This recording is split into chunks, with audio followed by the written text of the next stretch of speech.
Drop in and opt out. I'm Derek J. You're listening to Peace News Now, the best daily 5-minute report on the growing peaceful evolution around the globe. Today is Thursday, January 24th, 2013. Here's what's happening in the world of peace. Spencer Ackerman writes for Wired.com. Beware, pirates of Africa. You may have outlasted years of patrols from the world's navies, but now you'll have to contend with a dapper British investor who is seeking to privatize the fight against seafaring thieves. Anthony Sharp, a 50-year-old veteran of tech startups, grew up with a love for ships. On February 7th, he'll turn that boyhood affection into what might be the first private navy since the 19th century. Sharp's newest company, Typhon, will offer a fleet of armed ex-Royal Marines and sailors to escort commercial ships through pirate-infested waters. In essence, Typhon wants to be the Blackwater of the sea, minus the stuff about accidentally killing civilians. Sharp thinks the market is ripe for Typhon, a company named for a monster out of a Greek myth. Budget cuts are slicing into the wallets of the militaries that provide protection from pirates. The conflicts and weak governments that incubate piracy in places like Somalia persist. Meanwhile, the market for such security is being filled by companies that station armed guards aboard commercial ships to deter or combat pirates. He'll reintroduce the world to the forgotten concept of a private navy. It used to be that when navies needed aid on the high seas, they would hire private warships as auxiliaries. The auxiliaries, known as privateers, would fly the flag of the nation that hired them, and were thereby empowered to do the rough nautical business of raiding and plundering commercial ships from hostile nations.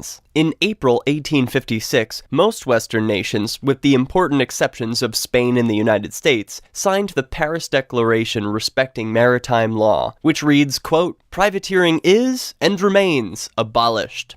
Privateers were hired by governments, not companies. It's like if Exxon, Coca-Cola, or one of the other big companies was arming and commissioning ships for their security, or for someone else. Like shipping itself, maintaining an armed private fleet is expensive and cumbersome. Ships cost big money, as does having logistics crews in ports ready to service ships with the right parts. During the private security boom of the 2000s, lots of companies thought the way Sharp did, only to learn the hard way that it wouldn't be easy. One of them was Blackwater itself. But in the past few years, maritime security firms have settled on a different model. Just put armed guards aboard commercial ships. It's taken off with shipping companies that have seen pirate threats spike their insurance rates. Private navies are something that haven't happened in the lifetime of anyone serving on the fleet. Sharp has a lot to do before he can prove Typhon's model can last. In other news, MondoWeiss.net reports, the U.S. campaign to end the Israeli occupation and Jewish Voice for Peace ran a full-page ad in today's special presidential inauguration edition of the influential Capitol Hill newspaper Roll Call, which is distributed to nearly 20,000 Capitol Hill staffers and elected officials. I'm not sure if they intended this as a joke, but the ad calls on President Obama to hold Israel, which receives more than $3 billion per year in military aid from the United States,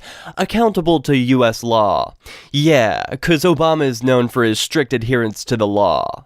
Are you tired of the U.S. government killing people around the world? Are you tired of having to pay for their murderous rampage? Are you tired of feeling helpless to do anything about it? Well, now there's something you can do. It is called Bitcoin. Bitcoin is money that is impossible for the government to control. Bitcoin is impossible to be counterfeited or inflated. Bitcoin is simply a peer-to-peer protocol, so it is impossible for anyone to shut down, block, or control it in any way. If you want to see an end to the government inflating the dollar to pay for murder, then you need to start using Bitcoin today. To learn how, visit weusecoins.com. Shire Sharing foundress Amanda Bolden of Manchester in the Shire was interviewed yesterday on the popular radio show Gerard at Large on WLMW. Amanda, who is in her early 20s, founded an organization called Shire Sharing, which fed over 600 hungry families in the Manchester area this past Thanksgiving. Keeping busy with charity projects all year long, Amanda's work is a testament to the success and efficiency of private giving as an alternative to impersonal state dependency. Recently,